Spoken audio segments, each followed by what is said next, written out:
আসসালামু আলাইকুম, আমি শারমিন হীরা মম হিরাস কিচেনে আপনাদের আরও একবার স্বাগত জানাই। সুজির হালুয়া বানিয়ে নেওয়াটা খুবই সহজ, তবে সেই হালুয়াটাকে পারফেক্ট করাটা কিন্তু বেশ কঠিন যদি উপকরণের সঠিক পরিমাণটা জানা না থাকে। আমি ভিডিও জুড়ে চেষ্টা করেছি সমস্ত উপকরণের সঠিক পরিমাণ এবং কিছু ট্রিক্স শেয়ার করার। চলুন ভিডিওটা শুরু করা যাক। এখানে একটা মেজারমেন্ট কাপের হাফ কাপ ঘি এবং তেল মিক্স করে নিয়েছি। আপনারা চাইলে পুরো রান্নাটা ঘি দিয়ে করতে পারেন, বেশি ভালো লাগবে।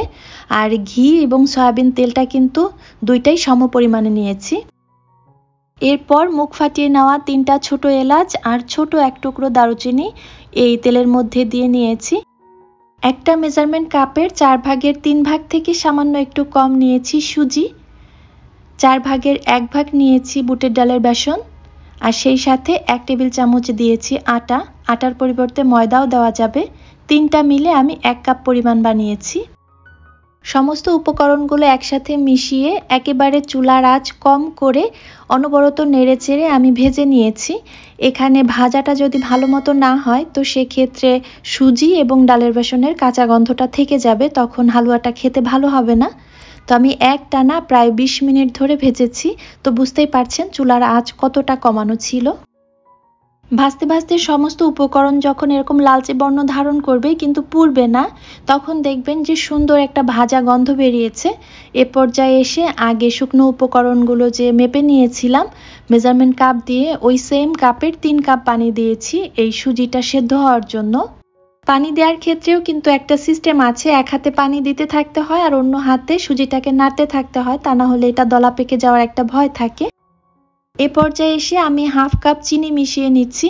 চিনিটা চাইলে আপনারা আরও একটু বাড়িয়ে দিতে পারেন নিজের স্বাদ অনুযায়ী, তবে এর থেকে যদি কম দেন তো সেক্ষেত্রে খেতে ভালো লাগবে না। সুজির হালুয়া একটু মিষ্টি মিষ্টি গাঢ় মিষ্টি টাইপ না হলে খেতে ভালো লাগে না। আর এই স্বাদটা আরও একটু বাড়িয়ে দেওয়ার জন্য আমি একদম সামান্য পরিমাণে লবণ দিয়েছি। আপনারা চাইলে এটা স্কিপ করতে পারেন, তবে আমার কাছে মনে হয় লবণটা দিলে টেস্টটা আরও বেশি বেড়ে যায়। যারা রুটি পরোটার সঙ্গে একটু নরম টাইপের হালুয়া খেতে পছন্দ করেন তারা এই লেভেলে আসতেই নামিয়ে ফেলবেন। দেখবেন একটু সময় পর ঠান্ডা হলে নিজের কাঙ্ক্ষিত ঘনত্বে চলে এসেছে। আর যারা একটু বরফি শেপ দিতে চাইছেন তারা এটাকে আরও কিছু সময় ধরে ভেজে যখন দেখবেন হালুয়া থেকে তেল ছেড়ে দিয়েছে এবং কড়াই থেকে ছেড়ে ছেড়ে আসছে, একটু শক্ত হয়ে গিয়েছে, সেই লেভেলে নামিয়ে একটা ট্রেতে সেট করে কিছু সময় পর কেটে নিলে বরফি হয়ে যাবে। তো আমি একদম নরমও না শক্তও না, এর মাঝামাঝি রাখতে চাইছি।